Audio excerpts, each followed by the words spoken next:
So, the honest truth about abstaining is that you are going to change. And I don't hear this conversation being had enough. I think people want to feel that when they start to abstain from sex and the longer that they're on the journey, they're just not going to change.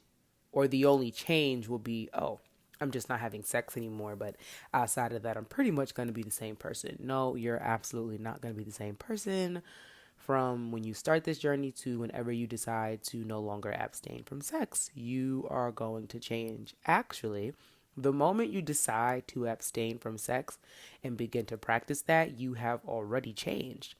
And that's really okay because, see, what happens in the time that you decide you want to live differently can cause major discomfort for other people and even yourself. When you decide that you want to think differently, expand yourself, and adjust your heart posture, people are going to question it. They are not going to believe you. People, even your own family, will call you fake. They'll think you're being phony or that you're trying to be condescending or uppity or holier than thou or whatever words that they may use to describe their discomfort with your adjustment in your life. I want to say that again.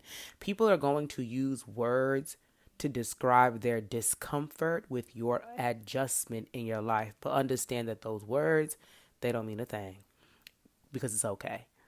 It's all okay. And here's why it's okay, right? Your life is for you to grow into and experience. Each and every one of us has been the villain in someone's story. And guess what? Yes, when you decide to abstain from sex, you're going to become the villain in a lot of people's stories. And sometimes you really were the villain, not because of the abstaining, but just because of life and choices. We all would like to think that we've never really been the villain, that we're just being called that, and it's time to be honest. Okay, let's get honest. Think about it. You absolutely were the villain. You were. It's okay. You were the villain at times, and it's okay because you're not perfect. You are not perfect. You are a human.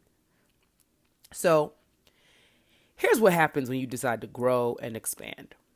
You forgive yourself for all of the times that you were the villain, and you do what you can to atone for that, even when you were the villain to yourself, wherever applicable.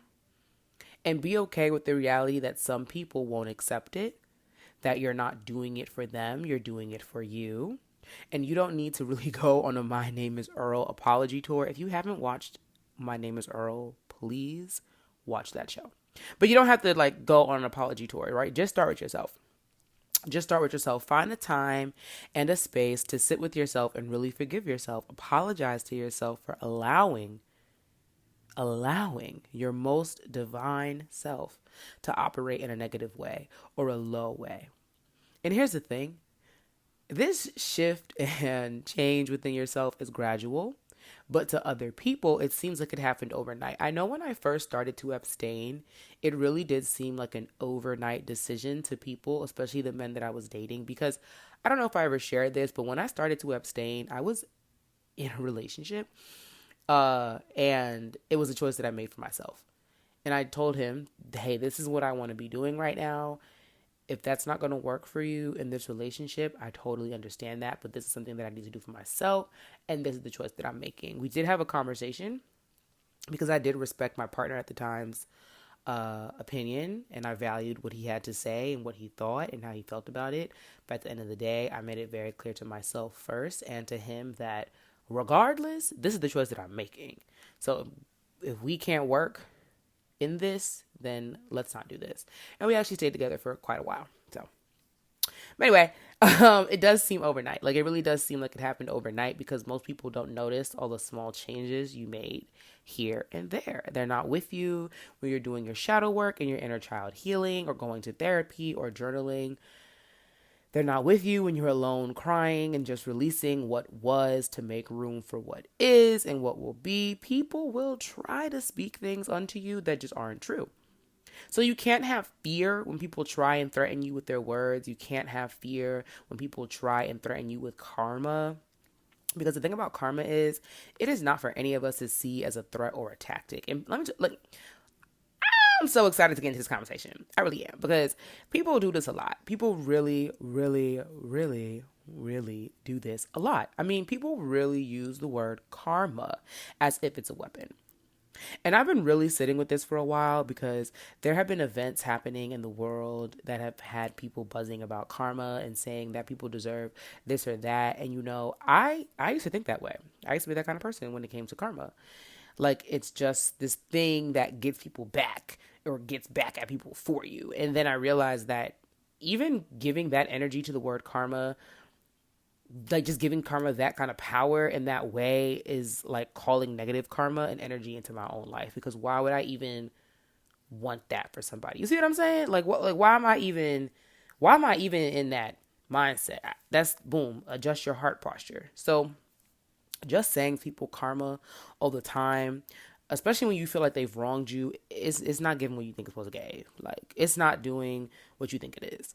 Think about it like this. If you know it to be true that there's an effect for every cause, then be content in that. And there's no need for you to repeat that to anybody else. Instead, when you feel somebody has wronged you or is being unkind, call in your good karma. Call in that. Like, take every time that somebody says something nasty about your abstinence journey, take every dig, take every, backhanded compliment or comment, take that as an opportunity for you to call in a really amazing experience. Thank them in your head. You don't have to say it verbally, or you could if you want to, but, to yourself, to your spirit, say thank you. Say thank you, because first of all, they've taught you something about themselves. They've taught you something about people, and they've taught you something about yourself with whatever their comment was, with whatever their insult might have been, or their misunderstanding, or their discomfort. Don't let that deter you. Don't let that make you feel judged or persecuted, because nobody can do that to you other than the Creator. Okay. Because really, let's talk about it. What is karma? Right? Defined as, karma is the sum of a person's actions in this and previous states of existence, viewed as deciding their fate in future existences. A Buddha, for example, is someone who is believed to have purified their karma. So let that sink in. Karma is the sum of a person's actions in this and previous states of existence, viewed as deciding their fate in future existences. And let's just use the example of a Buddha. A person has the capability to purify their karma, so says the example, so says the teaching. So even those people who point the finger at you and tell you karma this and karma that, remember that they have the same opportunity and capability as you do to purify their karma. Because you have that power, as do they. You are capable and qualified to restore yourself.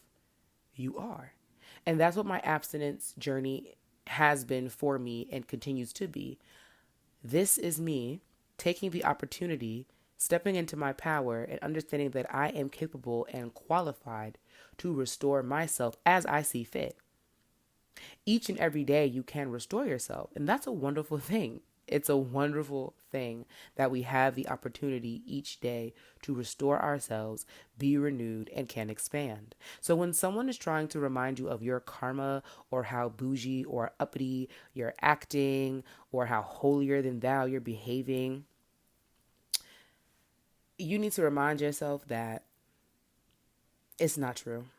And you need to remind yourself that they're just saying words and they don't hold any power of what you're doing in your life, or what will happen to you or for you in this lifetime. So remind yourself that karma is something a person can purify, and remember that so long as you have breath, the sum total of your actions have not yet been tallied by any person, and that no person, no man, right? No person can produce the sum total of your actions in this life or previous life, because that's for God. That's for the universe. That's for the Creator.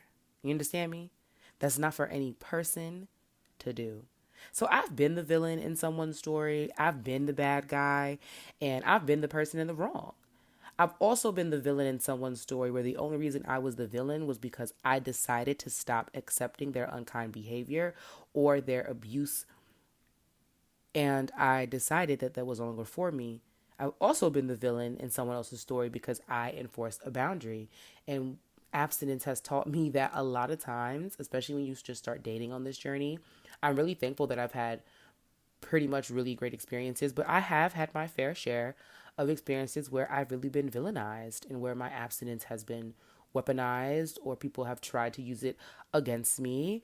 And I just continue to enforce that boundary. And because you enforce that boundary, people will try to attack. And that's something I want to be really clear about. I think sometimes people speak about this experience as something that's going to be like really awesome. You're going to grow and spiritual growth and personal growth and development. And all that is true. But please understand that spiritual warfare is real and people will try to attack you just spiritually. You know, mentally, verbally, people will try to attack you and put you down and make you feel like you're making the wrong decision. Whether that is you've never had sex before and you are abstaining from sex and you have not had sex for the first time yet, or you have had sex before and then you have decided to abstain. People are going to try to weaponize this, use it against you. People are going to try to villainize you, and you are going to be the villain in someone's story because you're abstaining, and that is okay. You cannot be so shaken and moved by someone's judgment of your character when you are in your expansion season that you begin to waver. When I decided that I was going to really take control of my life and really be mindful of how I am responding to other people, how I am responding to myself, and how I'm living for myself, people, even some of my own family members, challenged my growth. Don't be afraid of that. Welcome it.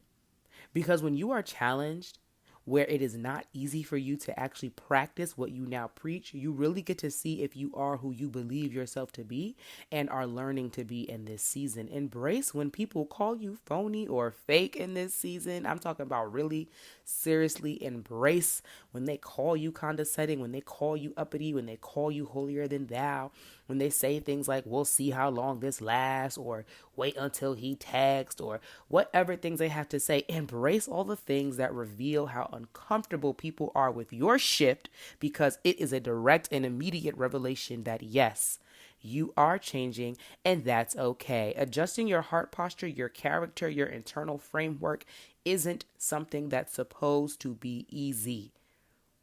You're taking real accountability for yourself and addressing your actions, even those actions that were influenced by trauma. It is our trauma responses that we have the most difficult time with. Shifting your perspective comes with a lot of realizations, and it takes great courage.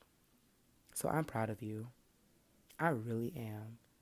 And I'm so honored that you give me this great privilege to assist you along this journey of abstaining. I hope that today's message really resonated with somebody. And if you did get something from it, please share it with somebody. Leave a comment, leave a review, rate me 5 stars, and please share this podcast far and wide. We have continued to grow. And the more you guys talk about it, the more you share, the more you leave reviews and comments and 5 stars, the more we can all create a community for ourselves here. I don't take it lightly. That you guys listen to me and share with me and email me. And it's a great honor. It's a great privilege. And I am deeply, deeply appreciative of all that you all are doing for me by just listening, downloading the podcast, sharing the podcast, talking about it. Even if you just are verbally talking about it, not sharing it, that is doing so much for me and other people. So bless you so much for that. And I will talk to you guys really soon.